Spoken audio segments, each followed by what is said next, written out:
Bonjour mesdames et messieurs et bienvenue dans ce flash d'information. Une nouvelle vague de victimes des crises survenues en Côte d'Ivoire a reçu samedi à Daloa, au centre-ouest du pays, des chèques dans le cadre du processus d'indemnisation lancé par le gouvernement ivoirien. La ministre de la Femme, de la Protection de l'Enfant et de la Solidarité, Maria Toukoné, a remis 106 chèques aux victimes de la région du Haut-Sassandra. Le deuxième dimanche de Pâques est pour les chrétiens catholiques le lieu de célébrer la compassion à l'image de Jésus-Christ ressuscité en compassion pour l'humanité. À la paroisse Sainte-Thérèse de Marcory, ici même à Abidjan, cette journée a été consacrée aux détenus. Franck Quadio. Le deuxième dimanche de Pâques ou dimanche de la Divine Miséricorde célébré à la paroisse Sainte-Thérèse de Marcory. Après avoir manifesté sa bonté envers les hommes par son sacrifice à la croix, Jésus-Christ exhorte chacun à être un havre de compassion pour son prochain. Le thème cette journée, soutenir les détenus.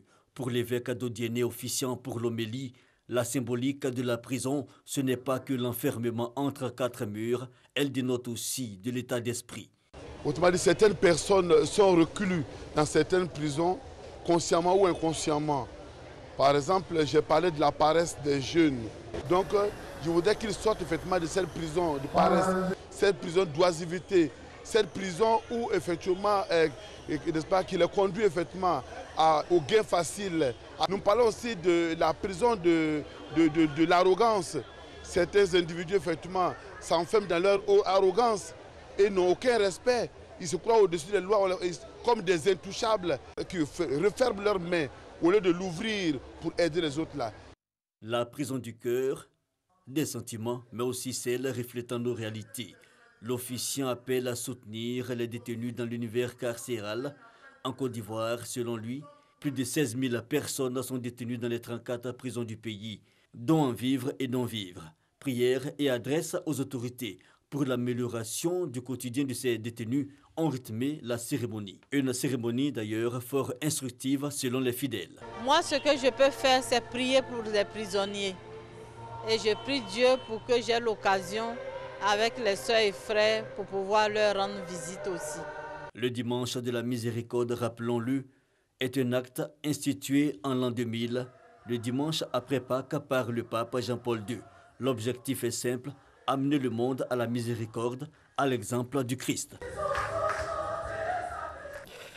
Pour accompagner les initiatives du gouvernement dans la lutte contre l'insalubrité, la Jeune Chambre internationale Abidjan Élite initie sa campagne de salubrité, une opération de nettoyage et de curage de caniveaux afin d'améliorer le cadre de vie des populations. Pour la deuxième étape, c'est le quartier du plateau de Cuy qui a accueilli la caravane.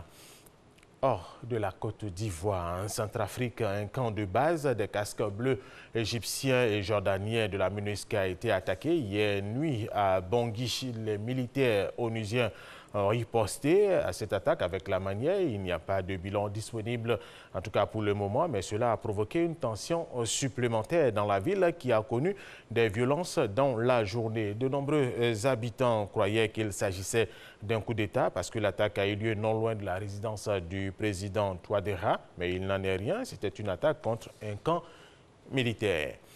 En République démocratique du Congo, un prêtre catholique a été tué hier dimanche par des miliciens Maï-Maï Niatoura dans un village de l'est du pays après avoir dit une messe. Le nom du prêtre, l'abbé Étienne Senguiva, il était curé de la paroisse de Kichanga. Voilà, nous allons terminer avec cette information. Luis Ignacio Lula da Silva, ex-président et favori des sondages pour la prochaine présidentielle au Brésil, a passé hier dimanche sa première journée en prison à Curitiba, au sud du Brésil, où ses partisans ont organisé la résistance. Il espère une remise en liberté très rapidement de leur leader. Voilà, et c'est la fin de ce flash d'information. Merci de l'avoir suivi. Je vous retrouve à 13h.